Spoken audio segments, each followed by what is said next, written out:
Hello and welcome to another great edition of Beyond the Hype. And you know, every time I say it's great, I deliver every time, and today will be no exception.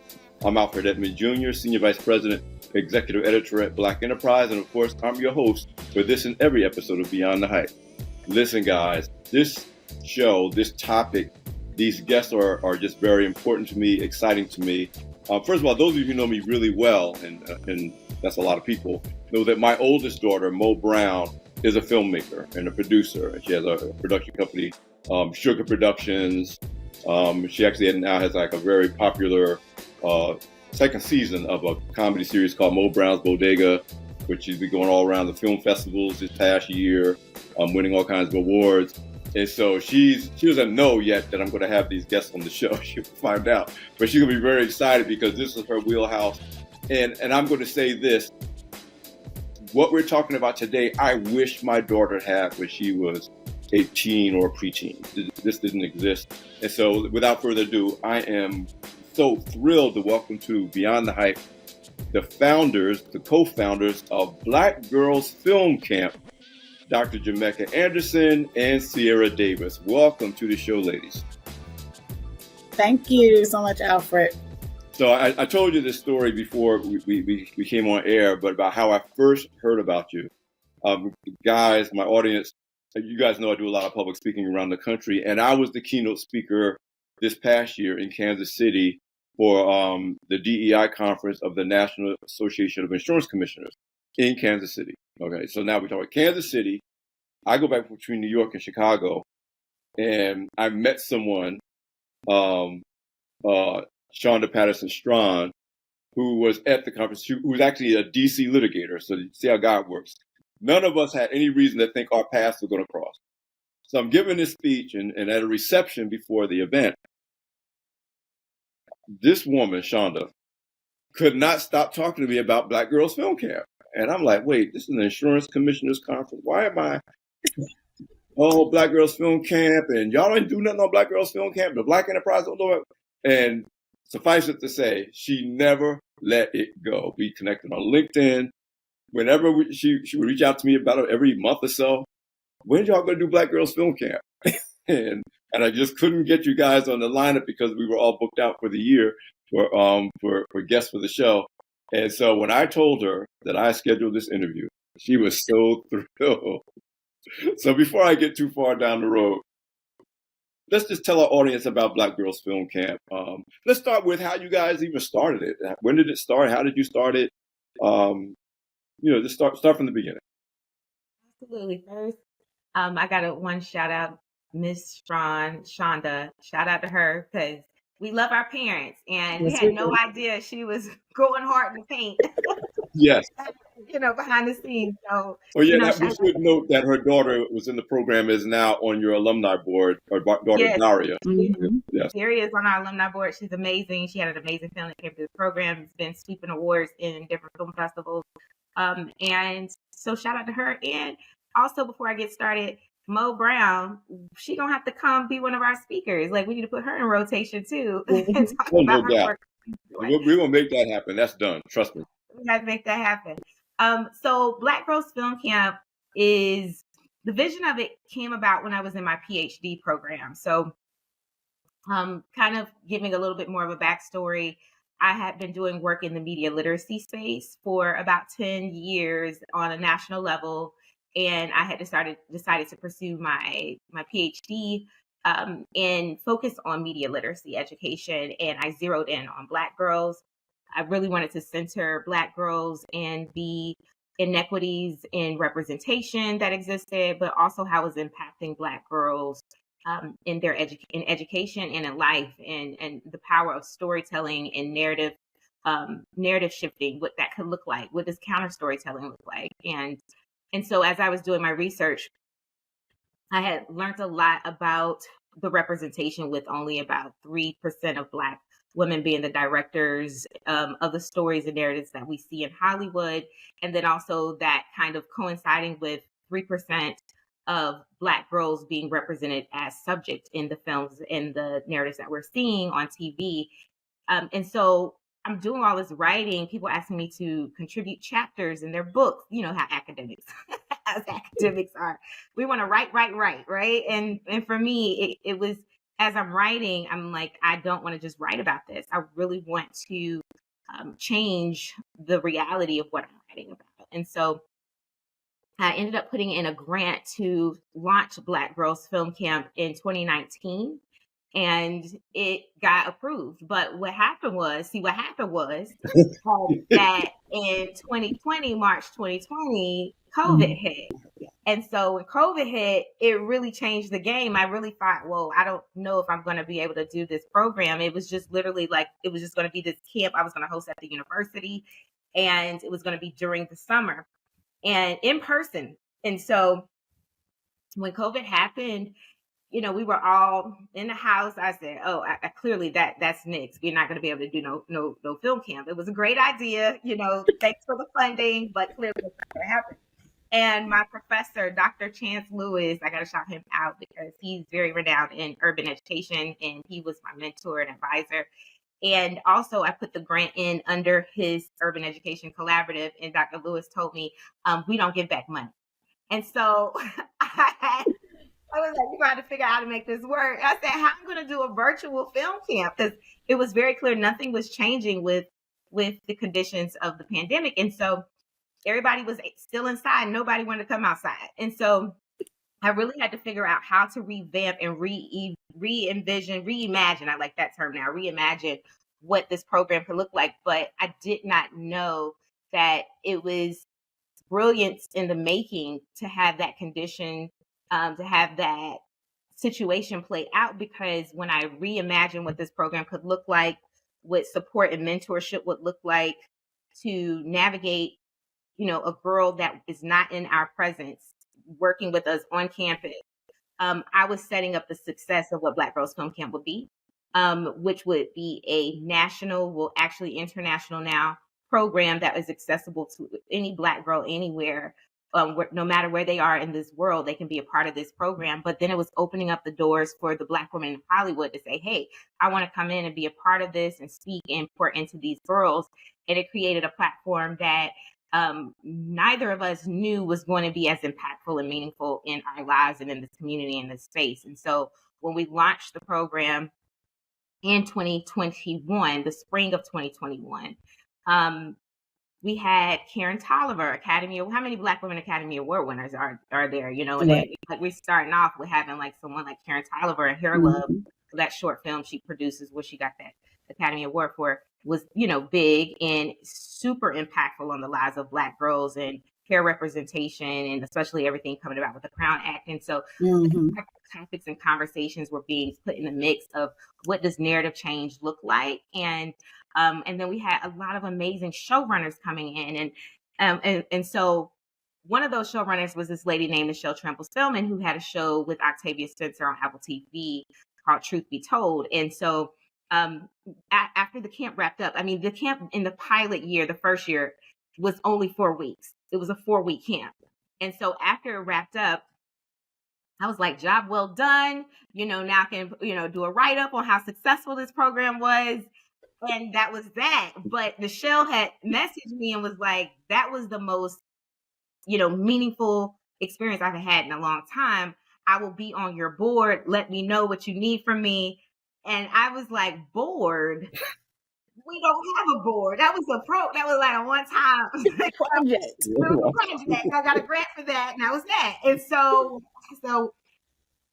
I think the thing that's crazy is how everything just started falling into place. And so I came to see who's been my creative partner and best friend. Many people don't know me and C have been best friends since we met when we were 18 years old, 22 years ago, 22 plus. I'm giving my age. And so, we've been best friends since we immediately linked and started creating together. We've created dance teams, productions, poetry. We published poetry books. This has been my creative partner. And so I told C, I said, hey, Michelle Trample-Spellman said she wants to be on the board, and these other women are like, they want to continue to support this space. And I think we're going to have to turn it into an organization. And so C was like, I'm down. And so, she's definitely the yin to the yang for me, because I'm big picture, big idea, but she's the organized, come from corporate America background, but also has the creative.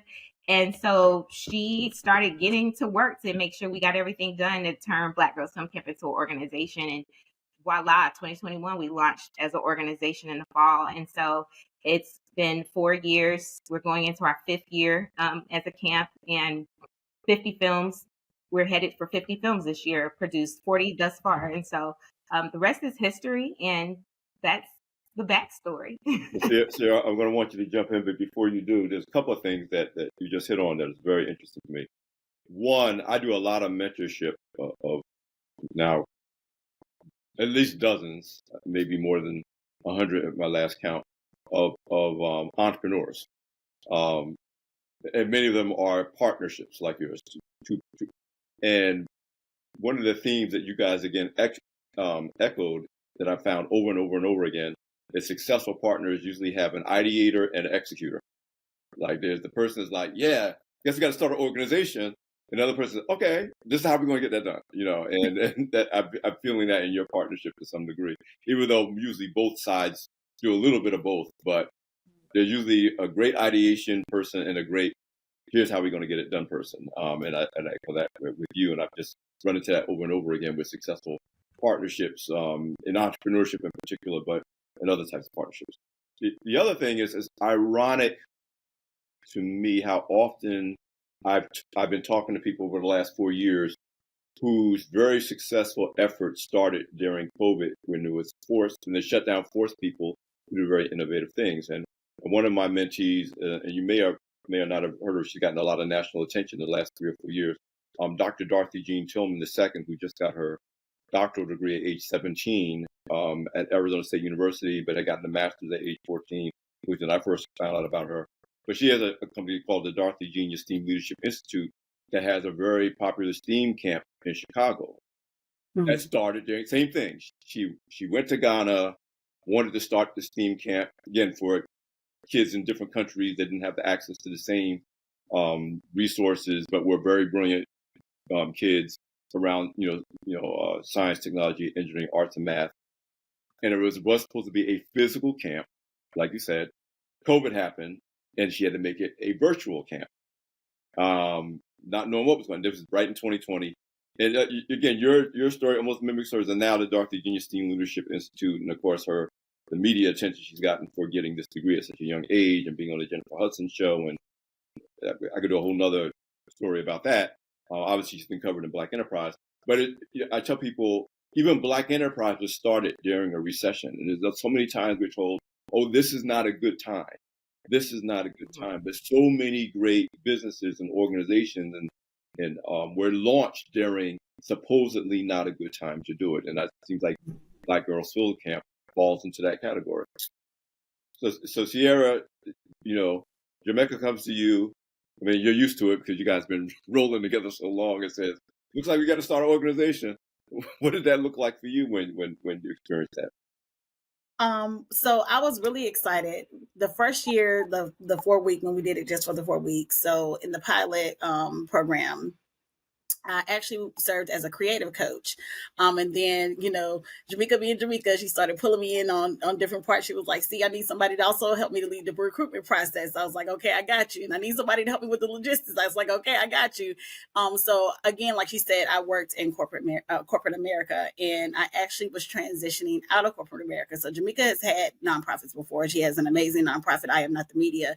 And I used to help kind of, try to support that.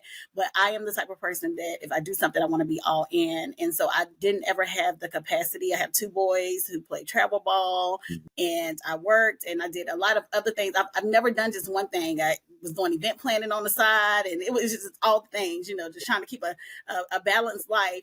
And so I never got to really get into it the way I wanted to support not the media. So I would do the things that I could, but I wasn't, immersed in it the way that I wanted to be. And so it just so happened at this time I was transitioning in my career as well, coming out of corporate America. I had been thinking about doing it for some time. And so when Jimmeka came to me to be a part of Black Girls Film Camp, like the pilot program, I was like, okay, cool, this is fun, because I do have that creative side too. So I love doing this. So I got to serve as a creative coach. Those are our we call them production coaches now. So I got to serve as a creative coach and support one of the girls on her film.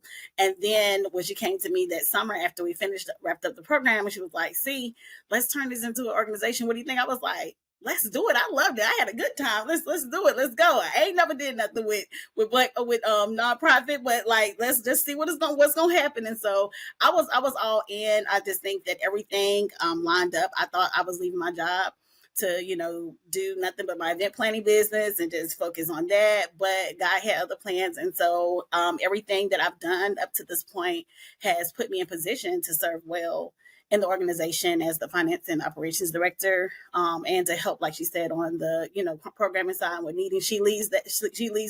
She is the creative. She comes with the big ideas. She hit me because I was one of the people who did not go outside for no reason, and so she hit me year two into it. She was like, "See, I think we should go to LA." I was like, "Wait. It's still out there. COVID is still here. Wait, what does this look like exactly?" So I said, "Give me your ideas." Great offer. I was like, "Look, we're gonna take all the girls to LA. We taking them to Hollywood and see what the industry like." She was like, "Wait a minute, COVID is still happening, man. How does that work?" And when she hits me with that offer, it's like, "How does that work?" I'm like, "Now I haven't thought through this yet. Now, together to figure this out. Don't ask the questions yet. I don't have the answers." Because my mind going straight to how does this happen? How does that happen? But it was an amazing idea. So I did my research and we figured out how we were going to make it happen. And, now it's a major part of our program. And so, again, I've been a part of BGFC since its conception. And I'm very, very happy to be one of the co-founders. And it just has turned and blossomed into such an amazing and beautiful program. So I couldn't be happier where I am right now. So let's get into the details of what Black Girls Film Camp is today, for the Beyond the Hype audience, the larger Black enterprise audience that watches this show, so they can really understand. I mean, people hear the word camp, and that goes to everything from, like you said, a long week sleep away to actual immersive camp. Now, I've been to your website; it is extremely impressive.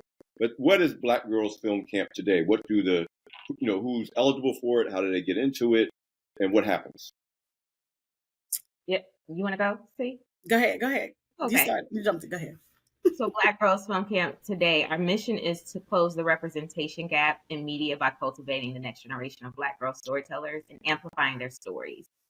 We like to say from dream to screen to social impact, because it's not just about making films. It's also about teaching the girls how to be critical creators of content, critical storytellers. And so Black Girls Film Camp today, that involves the girls pitching story ideas, story concepts that center issues that impact Black girls in the United States. So those stories that we don't typically see, because our stories have typically been kind of marginalized or silenced to a degree, but this is a space where those stories can be created, can be supported, we can help give it legs and fund it and produce it and help distribute it and put it out there. And so the program is for ages 13 to 18.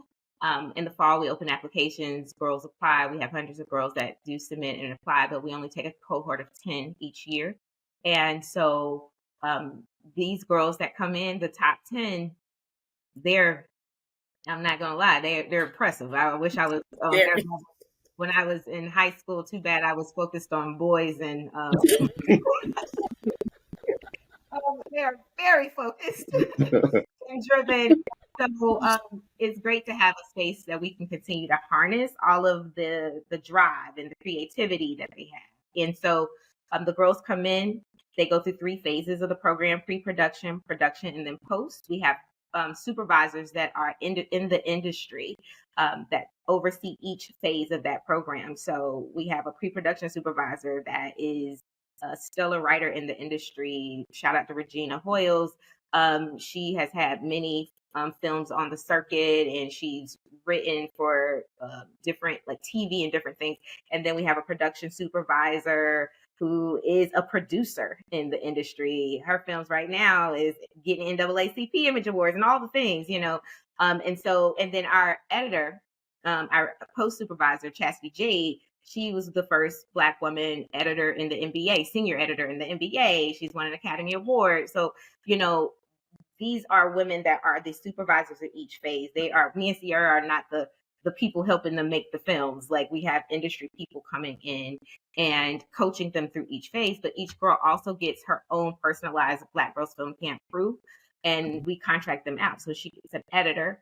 And we vet out these editors. Like, some of our editors have Emmys, and they're these Black women, they're really here. This is the give back, you know, this is the give back, this is the fam. And so this is something they look forward to every year. So she gets a professional editor. If you see the films, you'll be like, dang, these girls, you know, this is a student. No, it's not, because you got a professional cinematographer, you got a professional editor. Then you also get a production coach who acts as your producer for your film and helps you, you know, through the process of booking the casting and all the things. And then you get an alumni coach. And that's a girl that's been through this process that kind of serves as a peer mentor and is a part of the team and the crew to help put the story together from beginning to end. And so that's the Black Girls Film Camp team. In addition to, we do book them a cinematographer. And so they get that in addition to technology. They get Sony cameras valued at over $2,500. It's key. This is the key. So they get a production kit that includes cameras, equipment, you know, all the things. They also get a budget. So we do give them a small budget of about $500 where they can utilize for props, anything they need to put their film together. Their crew's already paid. So it's like, you know, at this point, this is just to kind of help for like craft services and props and things that you need to make your film. And so they get all of this when they go into the production process, and they get to get flown out to LA. And so we have an LA retreat, and it's all expenses paid. And so when they're in LA, they get to meet some of the who's who in the industry. They get to do studio tours, meet with execs at the studios. They met Ava DuVernay when they went to Array and got to meet with her team. And last year we were at NBC Universal, and they got to meet Perlina Ibakwe, and who serves as chairman of NBC Universal, and got to have lunch with them, and got to be on set of Bel-Air, the show Bel-Air, and meet the showrunners and executive producers of that show. And so they get to have a very immersive experience. And then they also get to just meet speakers that come in. We've had Sally Richardson Whitfield, Megan Good came last year, Tasha Smith. And so a lot of Black women in the industry, they give their time and bring themselves to this space for these Black girls, because they see themselves. That's the thing. That's always the conversation. Like, man, if I had this when I was their age. And so this year we've taken the program to another level where each girl is getting a Black woman scholar, a Black feminist scholar, who can really dive in and help them unpack some of the topics that they're discussing in their films, because the topics range from gender identity to really unpacking microaggressions that they may experience in being in predominantly white schools, or, you know, the topics range. They're so vast in how in everything that we're seeing come through the camp, the stories that come through the camp. But it will be great, because I didn't get that kind of education until I got to my PhD program, to really get to hear from the scholars and the scholar mentoring me as I build and write this story. And so we're really looking forward what that looks like when we bring those Black women scholars on. Each girl will have her own Black woman scholar that has expertise and is an expert in the topic that she has, being an advisor with her as she goes through this process this year. And so that's pretty much how the program is laid out. All the films debut and premiere at the end of the 16-week camp in June in Charlotte, North Carolina. And we host, although it's an in-person event, you know, red carpet. It looks like a little mini Oscars. If you get a chance, you can go online or on our IG and see photos. They pull up in a limo, like we go all out, okay? But it's also live streamed, and so anyone internationally, nationally can watch the film's debut and see the awards show that happens immediately following the premiere. You know, one of the things that's really I'm blown away, by the way. No matter how much preparation I thought I had for this interview, I am blown away. But, I tell people it's one thing to get job experience, great, in any industry. It's another thing to get career exposure, right? Mhm. But what you ultimately need is industry exposure. And Mhm. I talk to young men who are great. They're boys and young men who are great basketball players. But if you're the best basketball player in your own driveway, no matter how good you are, Mhm. you're not going to get to the league being the best basketball player in your own driveway. Every neighborhood in America, you can go to any neighborhood basketball court and see players who are just as good as people playing in the NBA. The key is having a pathway, whether that's through college, whether it's to get industry exposure, industry relationships, to even know what to expect when you get there. Mhm. I'm a journalist by profession, but my degree is in art. I majored in journalism because, and I won't, bore you with the story, but there were people who said, let me show you what it looks like to be a journalist. Let me show you what it looks like to go to a conference. Let me show you what a newsroom actually looks like. Because it's Mhm. not just about your skill and your ability and your talent if you can't get a pathway into understanding what the industry looks like. So, I mean, I'm listening to you and I'm thinking, oh, they're teaching these girls how to make their own little movies. No, we're telling you, what does it mean to be a filmmaker, a movie maker, a storyteller, not just from a job standpoint or a career standpoint, but an industry standpoint when you talk about, no, this is what it means to be on the red carpet. This is what it means to Mhm. show up at a premiere. And And obviously, this is what it means to collaborate. collaborate, Because Yes, right? it's a lot of the major. a Yeah. lot of the girls think, oh, I'm making a film. I'm making a film. No, it's a Mhm. collaborative process. So Right. they're in writers' room. They're getting Yes. notes and they have to get feedback and really apply it and really think through, how do I implement this? What do I keep? What do I discard? But understanding it's a collaboration, and then also how to lead. And I think that a lot of the things that we had set up in the program when it first launched, it was over our head on what type of skills we were implementing. Because I know me growing up, I didn't do a lot of summer programs and after school programs, and you're doing the Black Girl Leadership Academy and you're learning leadership. And although Black Girls Film Camp doesn't brand it like this is a leadership, no, you are the director. These professionals that are in the industry, they're on your beck and call. They're waiting for your call, your note, your feedback, your vision. They're implementing your vision. And so a lot of these girls, they end up saying, this is the first time in my life I've ever been in a position where people are asking me, what do you need from me? How do you want me to do this? And they have to lead it. They have to be the one to direct and say, no, I need you to do it this way. They have to know how to communicate to actors. They got to know how to implement their vision and leverage the support structures that have been given to them that are all adults. It's not like Yep. peers, it's adults listening to them and supporting them to implement their Well, vision. just the idea of Black girls and women, and I'm a girl dad, much to my only son's chagrin. He's like, remember, you got me over here. But I just remember a story I've told before. My oldest daughter, Mo, who I mentioned earlier, for her 6th birthday, she got to work at Black Enterprise. I mean, she had her little Mm, briefcase, she had a little suit on. I love it. Working at Black Enterprise is just a whole nother. It's everything. Especially if you have kids, raising kids in our company, and I'll never forget this when she went to see our late founder Earl Graves, of course, the big office, Mr. Graves, and he did 2 things that, depending on what your point of view was, either created a monster or made her the woman she is today. He took her to his desk, sat her Mm. behind his desk, and said, "You need to feel like this is the space you want to be in if that's what you want to be in."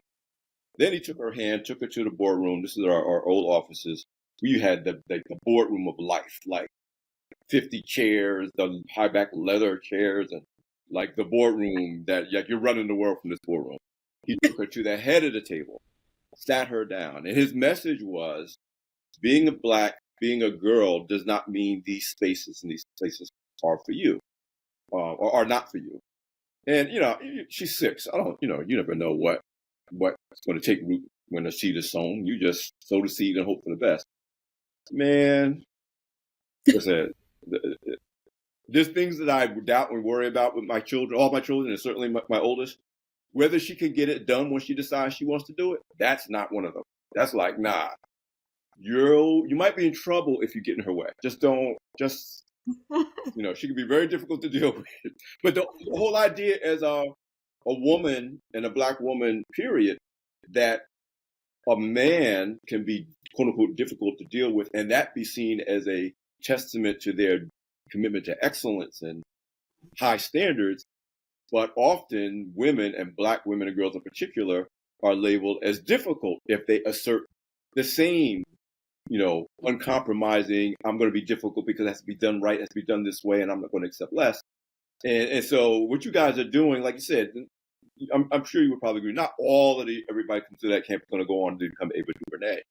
But that's not the point. The point is they've had an experience, like you said, where the buck stops with them, where they're used to wielding authority responsibly but confidently. It's the ability to stand in your space, claim your power, and utilize that power unapologetically in a way that benefits yourself and others around you. That I just think is important, whether it's the Dr. Genius Team Leadership Institute summer camp, your camp, all the programs that were obviously I wish my daughter had a program like this when she was a teenager. But I also know that when she was a teenager, there wasn't Ava DuVernay's and other, there wasn't a large enough community to even support what you guys try to do what you did now 20 years ago. Not only would the will have not been together, there may not have been enough bodies, literally. There wasn't enough of a, so you accept the timing when the timing happens. So you guys are blowing me away. So Sierra, again, this is an idea that went from just a project to now 4 years later an organization. What is the logistics of pulling something like this together? First of all, how many girls are in a given cohort? Gotcha. All these resources have to be aligned to bring their story to fruition. Yeah, so like Jimmeka mentioned, we bring in 10 girls each year from across the nation, and we get hundreds of applications. Mm-hmm. But along with that, we do contract out a production team for them. So with each girl, there comes an editor, there comes a production coach, and then a cinematographer. And so all of these people have to go through an extensive application process. All of them have to go through an interviewing process, and all of them have to be vetted by our camp supervisors, by Jimmeka and I, and pulled into the organization. A lot of people always tease us like we're very thorough. We mean business here at BGFC, but they do. We do. They have to go through all these steps and protocols, like even down to the small details. I'm a detail person. If you're going to be in the program working with a young lady, you got to have a background check. Like, we really take this serious. We check into your references and things like that. And so we bring in the 10 girls. They go through their application process. They go through their interviewing process. We do the same thing for the coaches and editors. They start on. Bring in. Where are you guys? Are you guys in Charlotte? So we're based out of Charlotte, North Carolina, but it's everything's virtual. So all of these women that support the girls, all of them are from across the nation. Okay. So everyone sits in many different cities and states. Our board and leadership team is all over. The majority of our board and leadership team is in LA. Okay. Okay. Yep. So, which is another, beautiful part about it being virtual now, because before, most of the girls that were in the program that first year were in the North Carolina area. Mm-hmm. So, most of them, I think, Charlotte, and then the rest of them being like, in the Triad area, like surrounding areas. But yeah. So we're able to bring all of them in. So a lot of paperwork and stuff has to be done as far as like the logistics side. But we get everyone onboarded. They come in. Then we have our camp orientation. We introduce them to their teams. We go through the grueling process of pairing up the teams. We have to take a lot of things into consideration when doing this. So we're looking at personalities. We try to take location into consideration. We have taken that into consideration more in the past, because in the past we have, when the girls shoot their films, we shoot it in their cities. But this year, for the first time, we're going to be shooting all 10 films in LA during our LA production retreat. And so that wasn't as heavy of a weigh-in this year, but we look at, their passions. Like we asked the coaches, the editors, and the young ladies when we're focusing on social impact issues, what's your passion? What is something that you want to change? And then we take that into consideration when we're pairing the girls up. So you're putting teams together who have the same kinds of drives and passions and motivations. And so all of those things, come together. We put them in their teams. We've done a pretty good job in the past. A lot of prayer and thought goes into it. Everything's very, very intentional. And so we're hoping for, the same, amazing results again this year. But yeah, they come together. They meet up with their teams virtually. This year, we introduced our writers boot camp. So the girls will actually, instead of meeting, because in the past they've met for the first time at the LA production retreat. So that's the first time everyone comes in person together. And so this year we're going to have a writers boot camp at the end of February to kick off the camp. And so all the teen girls will come together and they get to meet their cohort sisters early on in the process before they even, go into their first camp session in March. And so that's just some of the logistics, I guess, behind bringing everything together. So Alfred, I got to say this, Alfred. Sure. People say that we mean business at BGFC. People is me and we is Sierra. So there's a scene on I'll give you an inside joke. There's a scene on A Different World where it's the episode where Tupac came and to see Jada Pinkett on that episode. Jada Pinkett friends were like hanging out, and then Whitley Gilbert, she's like, "We mean business here at Hillman," and I said, "See, that's you right there, because we got a policy. Like, you need to look at your contract." Business, okay.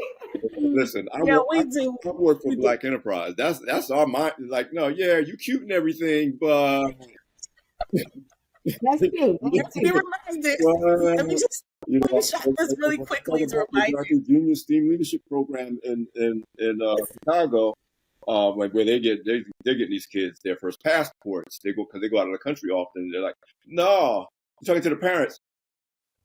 This ain't just playtime, y'all. This is, we're laying the groundwork for their ability to do things wherever they go to do things in a business appropriate manner. So yeah, you can be cute and you can have all the talent and you can have the personality, but if you can't take care of business, we have this thing. I was telling one of my, again, I mentor a lot of entrepreneurs. I was coaching one of my entrepreneurs yesterday about a new business he's about to start. And I was letting them know one of the highest compliments you can get from anybody at Black Enterprise is when somebody says, "Oh, Sierra has a high say-to-do ratio." This is one of our things that we say when we're like, no, if she said it's going to happen, this is going to happen. You don't have to check. You don't have to wonder. It's just that she said it. You can bank on it. And I said, business is really just knowing that people are going to do what they say they're going to do, so you can do what you're supposed to do. that. And when, no matter how talented someone is or how educated they are or how credentialed they are, it all boils down to when they say they're going to do something, it's not just a contract on a piece of paper. It's a contract because they said they were going to do it. And you build your business, your organizations, even family relationships around who do you have to check behind, and who do you just know it's going to get done. And I said, when at Black Enterprise, if you have a high say-to-do ratio, if it's not going to get done, you find out before it's not done. Like if the deadline was 2, you don't find out at 4. You find out at 1 when the person comes to you and says, "It's not going to happen when I said it's going to happen, but here's what I think we can do to make it happen." You know what I'm saying? And I spend a lot of time talking to both corporate leaders and business leaders, whether it's large corporations or entrepreneurs, who talk about the biggest challenge of organizational talent is not intelligence, it's not education, it's not credentials, it's not those things that are on a resume. It's whether that person has had experiences that makes them understand what it means to collaborate, what it means to be able to resolve conflict in ways that move the ball forward, what it means to just be relied on. Show up. When the bullets are flying, accountability. And that's one of the things they learn. Yeah, these girls, they're learning that at a very early age. Like, I didn't have to fill out a contract before I don't know, did I even have to fill out any contracts in college? I'm not sure that I participated in anything where I had to fill out a contract. They have to submit contracts and waivers and liability waivers and agreements, and it has to be signed and initialed by their parent as well. We take it very seriously, and that's not just for the girls, but for, even the alumni coaches, the young ladies that have already been through the program and are in it, because you're making a commitment, and we want to teach them those things at an early age. And so to have this experience and this exposure and to be immersed in the business side of it all is a beautiful thing as well. And these girls, they write and direct their own films, but they're getting exposed. I know earlier we were talking about, being immersed in the industry, and all of them might not be writers director, but we're bringing in women who focus on costume design, production and set design, women who are just on the business side of things, the marketing, like all the different sides of the industry that you may not even been able to even fathom or didn't know that there was a possibility. I grew up doing hair. I had no idea, that that's like a whole thing.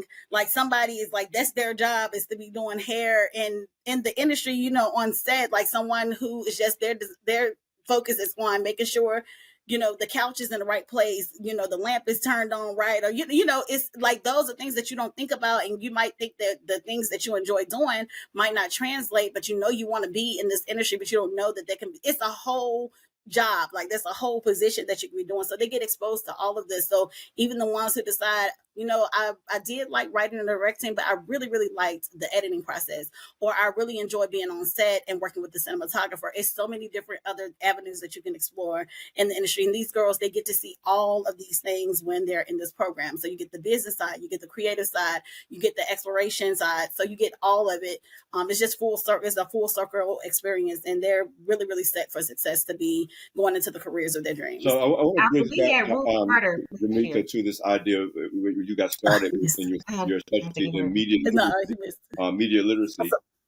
First of all, there's two that come to mind.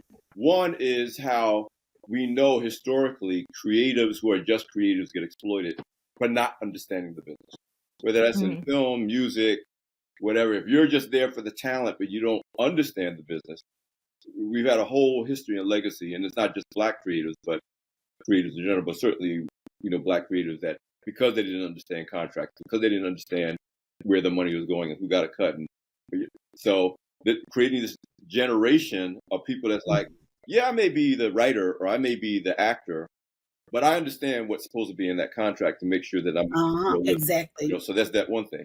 The other thing is this idea that the most, and this is for every industry, and I give this, this information, or I cover this topic in most of my speeches. I'm a baby boomer. Most of the jobs that I could aspire to when I was in high school were things I could physically see. I'm going to be a teacher, I'm going to be a fireman, I'm going to be a cop. Now, and for the last two generations, I certainly think, starting with millennials, most of the best job opportunities are not visible opportunities. Like you said, the idea that there's somebody behind the scenes that's making sure the hair is done right on a movie set is not obvious to people. There's somebody paid to decide what color the couch should be, where it should be sitting on the set. And it's true in all industries, and that the only way to really understand as a young person what the opportunities are for you is, again, to get industry exposure. So you can say, I thought I wanted to be a doctor, but I can't stand the sight of blood. But look at all these other opportunities in the health medical industry where I can make good money, have a great career, and never see blood. And you know what I'm saying? But if you think, I can be as a doctor with a stethoscope, and it is absolutely true in the film industry. We know that with storytelling in general, Hollywood, however you define the film, 99% of the jobs have nothing to do with holding a camera or standing in front of the camera. But you would never know that if you don't have exposure in the industry. And so that circles back to a shared passion that I have with you as a journalist, Jimmeka, this idea of literacy, media literacy, even understanding what you're looking at when you look at it, understanding what you're reading or hearing. And now you have this truly educated in a multidimensional level group of girls, women, who can look at a piece of content and make some do critical thinking about what they're looking about, what it says, what it doesn't say, what it shouldn't say, and what that means for their ability to navigate in society, whether they're in the film industry or not. Which I'm sure it was, drove you to your passion for your doctoral studies in the first place. Talk about what that means as we create in a more complex media environment, content environment in the era. We don't want to get into AI and all the ways that it's getting harder and harder to really assess what's going on around you in an accurate way.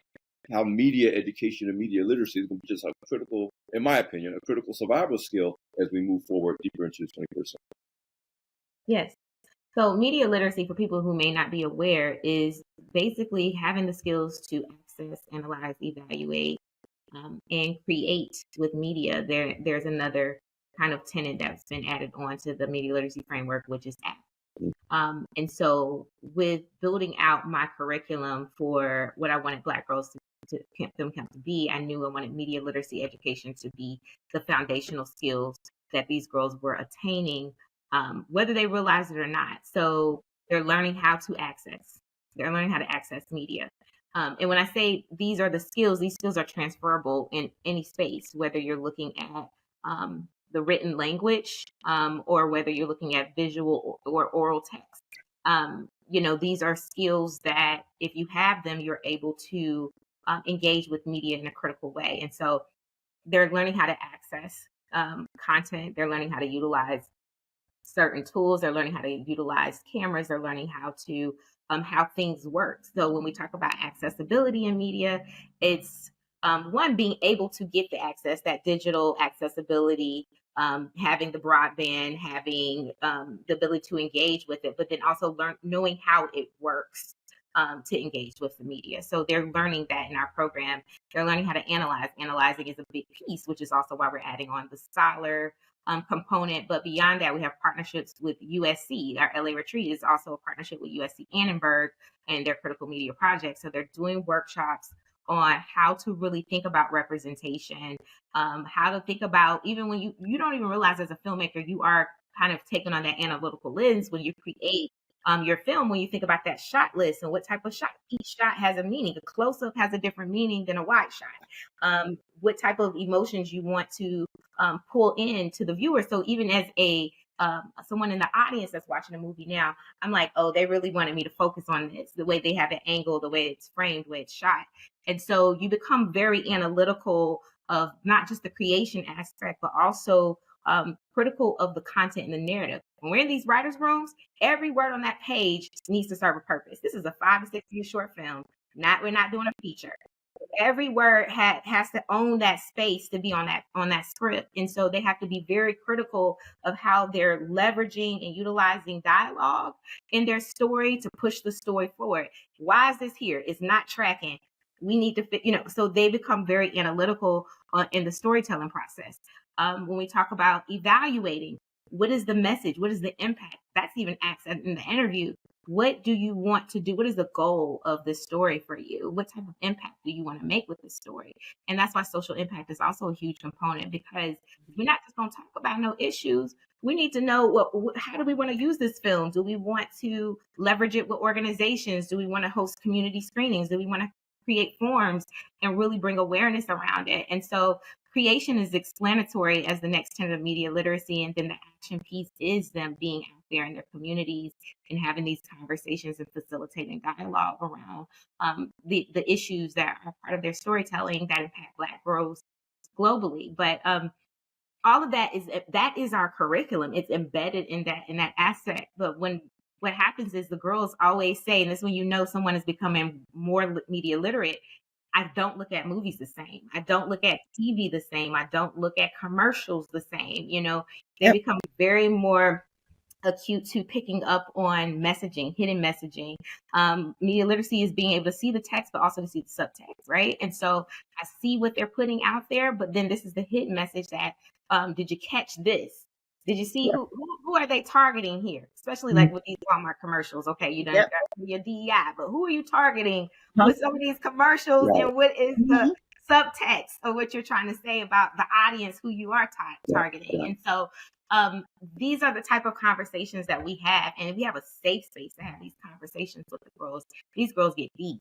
And you wouldn't think that they were as deep as they are at the age they are, but they are deep. And so they're becoming these critical creators, and when it's beautiful to watch them when they go to like Essence Festival and they're on these panels and they're telling you the why of how they created the story, and the backstory of what they're trying to achieve and the messaging that they want people to receive. You can see how critical they've been in developing them through this process as becoming filmmakers and storytellers. Man, this is amazing. And listen, we're coming down the home stretch, so I want to make sure, we get the home run at the end, which is I need you guys to tell this audience how they can get involved. I'm going to look at a couple of things. Obviously, we're going to share the website and your socials. But if you're a parent or a girl that wants to at least apply for the camp, what's the best thing to do? But more importantly, for this audience, how do we support? How do we contribute? How do we help it to grow and sustain its success? You guys have accomplished so much in just 4 years. I mean, but obviously more can be done. There's probably 1,000 girls that would like to have a shot at this. But so again, what's the best way for our audience to engage on social, to engage your website, and of course to support, whether it's just trying to get into the program or to support the program? All right. So yeah, we can be found on IG and Facebook at Black Girls Swim Camp. Everything's at Black Girls Swim Camp on all of our social media platforms. Our website is blackgirlswimcamp.org or .com, but blackgirlswimcamp.org. We are a nonprofit 501c3 nonprofit organization. So funding, a lot of our funding comes from grants and donations. And so I will do a shameless plug for you to visit blackgirlswimcamp.org. You can become a sponsor. You can do a business sponsorship package. We have business sponsorship packages that start as low as $250. They come with a lot of perks where you can get your name listed on a website. You get marketing on our social media platforms, and even our big premiere weekend at the end where we screen all the girls' films. We have 200 to 300 people that come to that, and so we can have signage. So it's a lot of different perks. We can put together a beautiful package for our business sponsorships. If you are a university or something like that, we have sponsorship packages for screenings as well. You can also just be an individual donor, and so when you go on our website, you can see a give button. You can see options to give. You can either sign up to give monthly. You can give I think the lowest amount is is it 50 or 20? 20 bucks. So you can give as little as $20. You can do a one-time donation, or you can do a recurring donation, and we would not be mad if you click the recurring button and send a little bit of something every month. We'll be happy. So that's how we thrive. And I will be completely transparent. With the attacks on DEI, the recent political economy, it has been very challenging for organizations like Black Girls Swim Camp. For us, we have our foundations that give us funding and grants. They've been taking heavy hits, and so all of that is a domino effect. It trickles down to us. And so we are feeling those impacts of those people who are either afraid to give the money or who no longer feel the need to do anything that is race philanthropy efforts. But we are really leaning in on our community to help us continue this work, to give donations. And so all of that information, again, if you want to give, you can just go to blackgirlswimcamp.org. There's so many different options and ways that you can give. Well, and find us on social media again, Black Girls Swim Camp. We've been feeling that pressure too as Black Enterprise, but let me tell you what, we're pushing back against it. We know the work that we're doing is critical to the whole nation and the whole world, not just the Black people. And so again, the Black Enterprise audience, we in your corner. I'm sure you're going to get some support from our audience, and we will all stay in touch to make sure we can support the work that you're doing, because it's critically important. Yes, Sierra. I forgot. If you want to, so our new camp, we start our new camp, our 2025 camp. We've already selected our 10 girls, our cohort, and our production teams. However, if you are interested in being in Black Girls Swim Camp, if you're a teen girl in high school between the ages of 13 to 18, you can apply. Applications will open up in the fall in October. Again, all of this information will be on our social media and on our website, but you can apply again in the fall for the 2026 camp year. Is there anything before we wrap? You guys have been such great guests. You deliver what I call an information-dense piece of content, which is what I love. Give me some nutritionally dense food and informationally dense content. You guys are great. But is there anything else you want to leave as a final remark before we wrap? Final remarks is please look out for our films. We're going to reach 50 films, a milestone of 50 films produced by our camp this year in 2025. This is year 5, so 50 in year 5. You can watch those films premiere on June. What's our premiere date? June 21st. June 21st, Saturday, June 21st. Put it in your calendar. You can watch the live stream on our YouTube page, Black Girls Film Camp, or you can fly in or drive to Charlotte and be in person get your nice attire on, come to the red carpet premiere and get your ticket and be in person to see those films and meet the filmmakers that are from all over the U.S., those 10 girls. So I might have to be there for that. I got 5 tuxedos. I'm always looking for places to wear my tuxedo. Oh, come on through. Yeah. Come on through. I'm that dude. I'm that man. I'm him. I love it. Yeah, okay. Love it. Listen, ladies, I am so glad that this seed was planted way back in the middle of 2024. It's coming to fruition at just the right time. I'm looking forward to our audience learning more about your organization, supporting your organization. Thank you for joining me for this edition of Beyond the Hype. Thank you.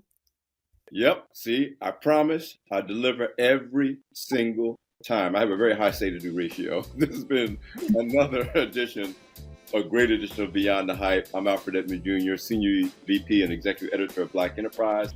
Thanks for joining us, and we will see you next time.